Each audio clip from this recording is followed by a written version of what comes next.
കൂടുന്നോ എൻ്റെ കൂടെ ഒരു ലെറ്റർ പോസ്റ്റ് ചെയ്യാൻ? ഞങ്ങൾ ശ്രീലങ്കയിലുള്ള ന്യൂവര എലിയ എന്നുള്ള സ്ഥലത്ത് 1894 ഉദ്ഘാടനം ചെയ്ത ശ്രീലങ്കയിലെ വൺ ഓഫ് ദ ഓൾഡസ്റ്റ് ആയിട്ടുള്ള ഒരു പോസ്റ്റ് ഓഫീസിലാണ് വന്നിരിക്കുന്നത്. കുറേ നാളത്തേന് ശേഷം ഒരു കത്തെഴുതുന്നതിൻ്റെ ഭയങ്കര എക്സൈറ്റ്മെൻറ്റിലായിരുന്നു ഞാൻ. ഇവിടെ ഇൻ്റർനാഷണൽ നമ്മൾ പിക്ചർ പോസ്റ്റ് കാർഡ് മേടിച്ചിട്ട് നമുക്ക് നമ്മുടെ പ്രിയപ്പെട്ടവർക്ക് സർപ്രൈസായിട്ട് നമുക്ക് ലെറ്റർ സെൻഡ് ചെയ്യാം. അപ്പോൾ ഇതാണ് പിക്ചർ പോസ്റ്റ് കാർഡിൻ്റെ ഇവിടുത്തെ ശ്രീലങ്കൻ റുപ്പീസ് 50 രൂപയാണ്. ഒരുപാട് സെലക്ഷൻ ഉണ്ട്. ഞങ്ങളിങ്ങനെ കുറേ നോക്കിയിട്ട് ഒരു ഫോട്ടോ ഒരു പിക്ചർ പോസ്റ്റ് കാർഡ് സെലക്ട് ചെയ്തു.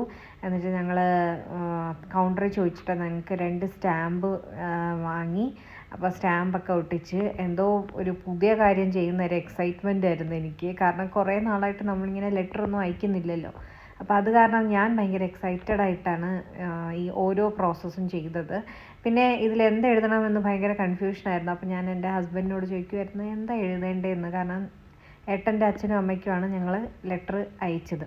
അപ്പോൾ കത്തിൻ്റെ ഉള്ളടക്കം ഇതാണ്: ഇവിടെ സുഖമാണ്, അവിടെ സുഖമല്ലേ, മഴ വിചാരിച്ചതിൽ നേരത്തെ എത്തിയോ, ലീവ് 2 മാസം കഴിഞ്ഞേ കിട്ടത്തുള്ളൂ, ശേഷം ബാക്കി വിശേഷങ്ങൾ നേരിട്ട് കാണുമ്പോൾ എന്നായിരുന്നു നമ്മുടെ കത്തിൻ്റെ ഉള്ളടക്കം.